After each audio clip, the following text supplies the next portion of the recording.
Shri Guru Charitra, Chapter 44. Tantuku's Pilgrimage to Sri Shailam. Preliminary.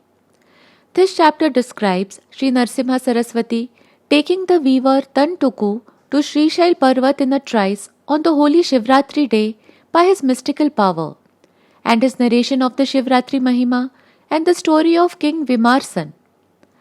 Tantuku sees none else but his Guru's form even in the Shivlinga at the Sri Shailam shrine. A true disciple should visualize his Guru alone in all the gods. For him, all the gods get subsumed in the form of his Guru. Siddhamuni told Namdharak that he would narrate to him an anecdote of a weaver who was a great devotee of Gurunath. His name was Tantuku.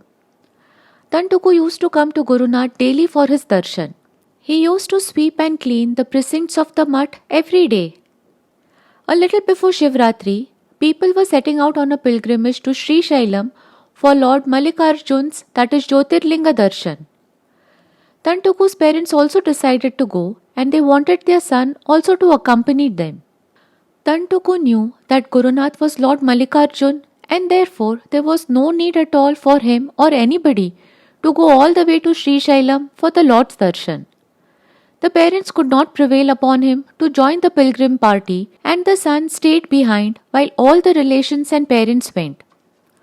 On the holy Shivratri day, as usual, the weaver took his bath in the Sangam and came to the mutt for the darshan of Gurunath. Gurunath asked him why he did not go to Sri Shailam along with his people. The weaver said that his Sri Shailam was Gangapur only, and Gurunath was his Mallikarjun. Gurunath was pleased with the weaver's devotion and faith. He asked him to sit near him and keep his eyes closed. No sooner than Tantuku did this, he found himself at the foot of the Sri Shailam mountain and with Gurunath only by his side. Gurunath asked him to go and take his bath in the holy Patal Ganga river, and thereafter to perform the ritualistic vidhis and visit the temple for Jyotirling darshan. As he walked down to the river, he found his parents and relations there. They were surprised to see him. The parents rebuked him, saying that he could have as well come along with them instead of deciding to come all along later. The weaver told them that he did not come by himself there, but it was Gurunath's will and grace that brought him there. They did not take his reply seriously. After the bath, when he went into the temple, he found Gurunath only in the place of the Jyotirling. Gurunath was seated there in the place of the linga and was accepting all the offerings being made by the devotees and was receiving the unending abhisheks. The weaver's ecstasy knew no bounds, for having had the darshan of his Gurunath on the holy Shivratri day in the sacred Jyotirling shrine of Sri Shailam, which is the Lord's eternal abode. The weaver then fell at the feet of Gurunath and pleaded with him to enlighten him on the Sri Shail Sthan Mahima. Gurunath told him that the Sri Shail Parvat Mahima has been described in the Skanda Puran and which he would recount to him. In the Kirat Desh, there lived a king named Vimarsan.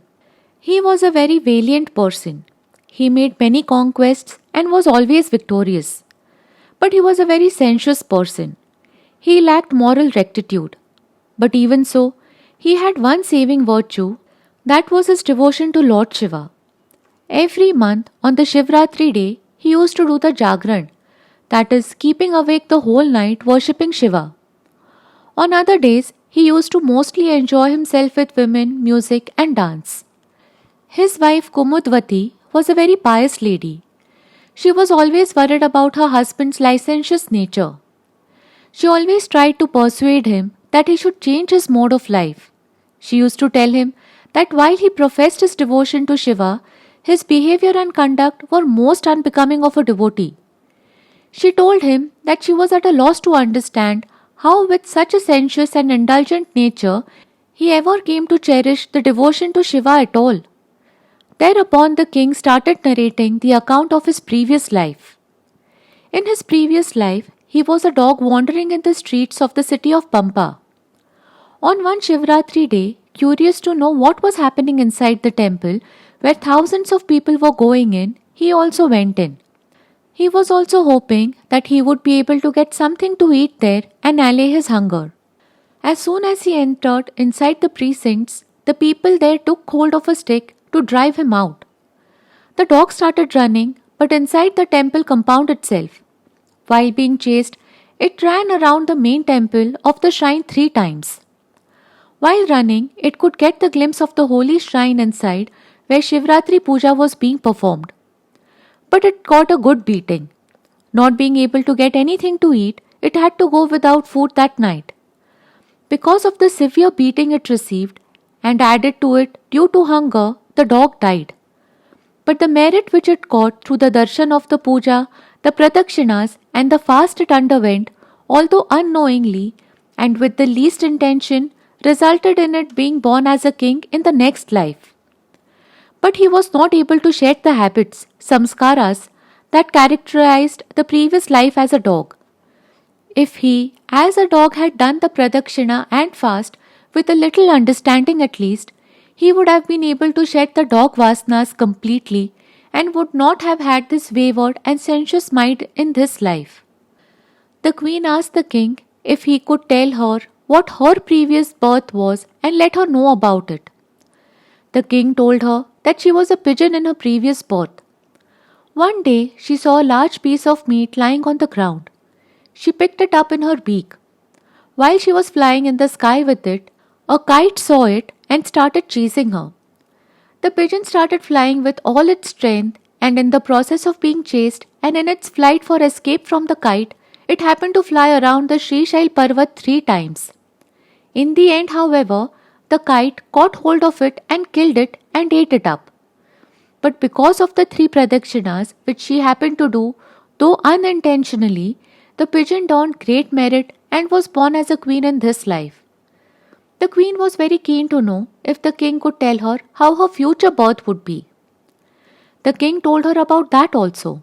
He said that both of them, after a few more births as king and queen, would be attaining salvation and would be free from the cycle of birth and death forever.